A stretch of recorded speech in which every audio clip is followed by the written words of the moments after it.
10 رمضان اس عظیم شخصیت کا یوم وصال ہے جو اسلام کے قیام کی عینی شاہد، اولین حامی رسالت، پشت پناہ نبوت، والدہ بطول، زوجہ رسول، عطائے ربانی، زینب و کلثوم، حسین و حسن کی نانی، اسلام کی خاتون اول گویا حوا کی ثانی، جنت مکانی، تبلیغ کی وجہ روانی، ہم سفر فخر موجودات، جن کے شوہر نبی خدا، رفیق حیات مصطفیٰ، جن کی بیٹی ام حبیبہ، داماد شیر خدا، توقیر چوکھٹے سردار الانبیاء، طاہرہ پارسہ کوہ وجود و سخا،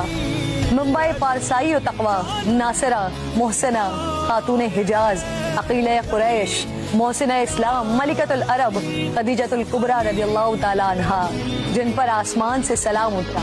بغیر کسی توقف کے ایمان لانے والی، راہ تبلیغ میں ساتھ بٹانے والی، محبوب خدا کی دل جوئی کرنے والی، مصطفیٰ کے زخموں کی شاہد، امت کے غم سے بوجھل قلب مصطفیٰ کی تسکین کا سبب بننے والی، آپ کے گھر کو مسکن ترویج دین بنانے والی، پاک اولاد کے ذریعے تانے ابتر سے بچانے والی، وہ زوجہ جنہوں نے آپ صلی اللہ علیہ وآلہ وسلم کی رفاقت میں سب سے زیادہ عرصہ گزارا،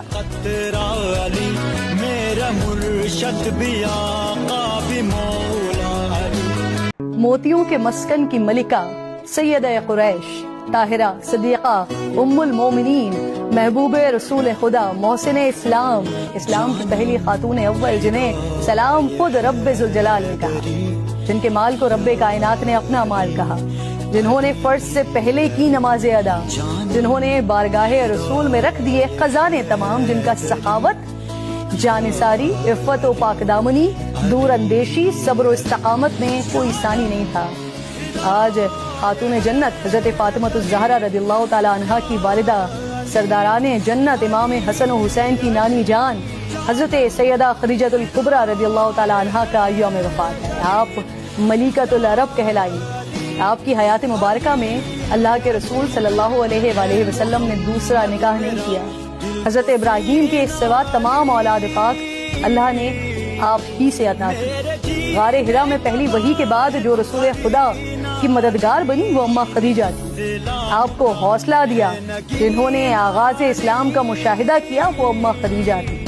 جنہوں نے خواتین میں سب سے پہلے نبوت کی تصدیق کی وہ اماں خدیجہ تھی۔